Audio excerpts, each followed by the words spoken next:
Now, the rest of the story. In the medieval Dutch town of Leiden in the early 17th century, the immigrants were getting restless. There was a significant immigrant population, even back there, even back then. You see, the people of Leiden had a motto in those days, a slogan not unlike our own. Give me your tired, your poor, your huddled masses yearning to breathe free, and so on. Their saying was, quote, Leiden refuses no honest people free entry, period. It was not quite as catchy as the generous entreaty inscribed on the pedestal of Lady Liberty, but it was effective, so effective that within months of its first utterance, 30% of the town of Leiden was foreign-born and foreign-speaking. But eventually, as I say, those immigrants grew restless. And the issue was tolerance, for the immigrants had come to Leiden in the first place, fleeing intolerance elsewhere in the world.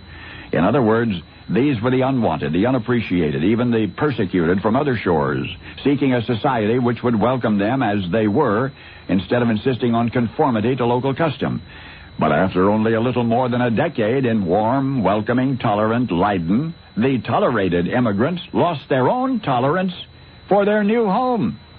Our children are becoming too assimilated, too Dutch, the ungrateful immigrants began complaining. Or, we aren't getting enough jobs, they complained. And predictably, when the Dutch natives of Leiden began hearing that sort of thing, they began rethinking their original policy of open doors and open arms. No, the Dutch refused to deport their malcontents, but their individual unofficial attitudes became less hospitable. And you can see where this is going. Many of the immigrants who only a half-generation before had flocked to Leiden so gladly and so gratefully packed up and moved out to the New World.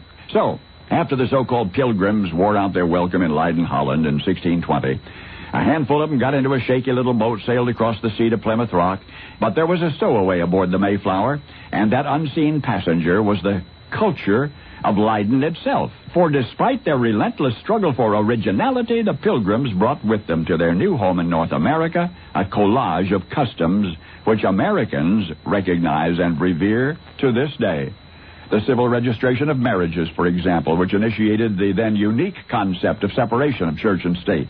Almost 2 centuries later, John Quincy Adams would cite the Mayflower Compact as the foundation for the United States Constitution. But did he know that the United Colonies, which the Pilgrims established in New England in 1643, the consolidation of semi-independent jurisdictions into one nation, that was based on a form of federal government that they had first observed in the Netherlands, the United Provinces. And one thing more, back in Leiden there was a particular celebration. It was a day commemorating the end of the Spanish siege against the city in 1574. It was sort of like our 4th of July, but the focus of those Dutch festivities, instead of fireworks, was gratitude. Thanksgiving Day, it was called. Yes, I do mean to say that when you're giving thanks today, save some for the people of 17th century Leiden, whose own immigrants emigrated to our distant rocky shore, where eventually, however arduously, freedom was born. Now you know the rest of the